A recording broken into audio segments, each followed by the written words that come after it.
mais uma questão Enem 2021, primeira aplicação. Uma questão que vai ser trabalhada à base da segunda lei de Ohm, certo? Pensando na resistência de um fio condutor, observando o material, comprimento, área, resistividade, né, que é a característica do material. Vou fazer a leitura, vamos marcar, vamos sublinhar, observar a tabela.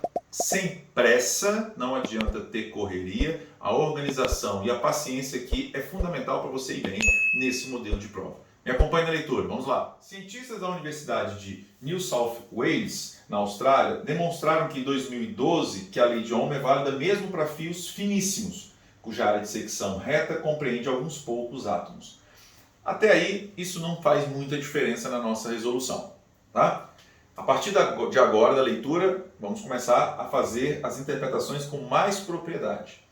A tabela apresenta as áreas de comprimento de alguns dos fios constituídos, respectivamente com as mesmas unidades de medida. Considere que a resistividade mantém-se constante para todas as geometrias, uma aproximação confirmada pelo estudo. Aí deu fio 1, fio 2, fio 3, área, comprimento e potência de cada um. R1, fio 1, R2, fio 2 e assim sucessivamente. As resistências elétricas dos fios em ordem crescente são... Vamos lá, vou colocar a tabela ali agora e nós vamos fazer uma análise a partir da tabela usando a segunda lei de Ohm. Me ajuda aqui.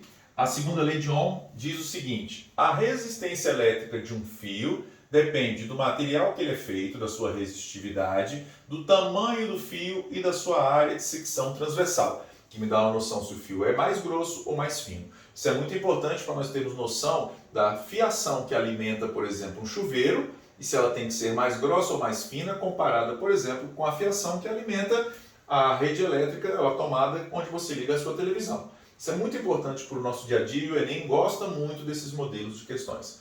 A minha resistência eu vou associar o tempo todo com a minha área e com o meu comprimento. Porque ele fala o seguinte, olha, a resistividade ela vai permanecer constante. Então eu vou pegar, por exemplo, um pedaço de fio, outro pedaço de fio. Cada pedaço de fio aqui tem uma área de secção transversal, que está dizendo se ele é mais grosso ou mais fino, e cada pedaço de fio tem um certo comprimento. Quanto maior o comprimento, mantendo os outros elementos constantes, maior a resistência elétrica. Quanto maior a área, menor a resistência elétrica, se eu mantiver o meu numerador constante. E o material está dizendo que é o mesmo. Então vamos pegar vários fios, por exemplo, todos de cobre, com a mesma resistividade.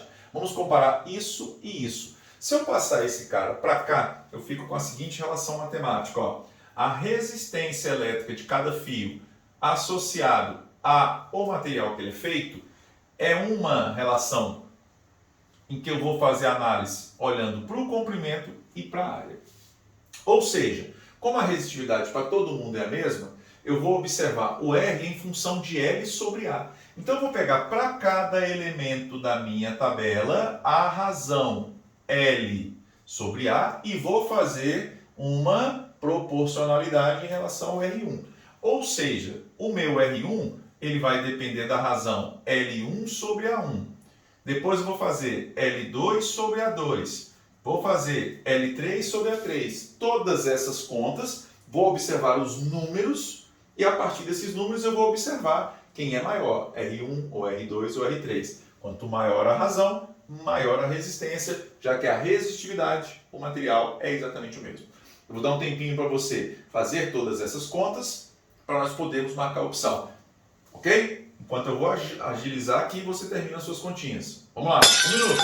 Vamos lá então, ganhando tempo.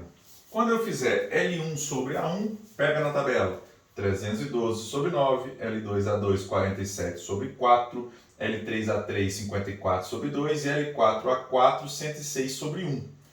Fazendo essas contas, 47 sobre 4, aproximadamente 12, né?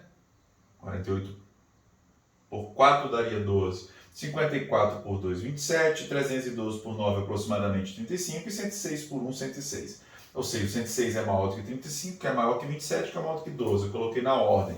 Quais são essas peças? O R2, o R3, o R1 e o R4. Então o R4 é o maior, o R1 vem na sequência, para cá e para cá. Então, daqui para cá o valor diminui, daqui para cá o valor cresce. Como ele quer em ordem crescente, você marca a opção da letra B, letra C de casa, ok? Então o gabarito fica sendo letra C mostrada ali na figura.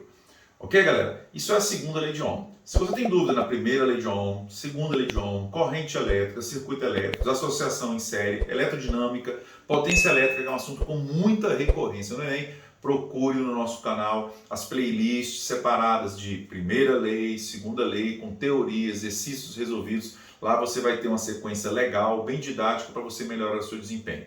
É isso aí, galera. Grande abraço, bons estudos. Vamos lá!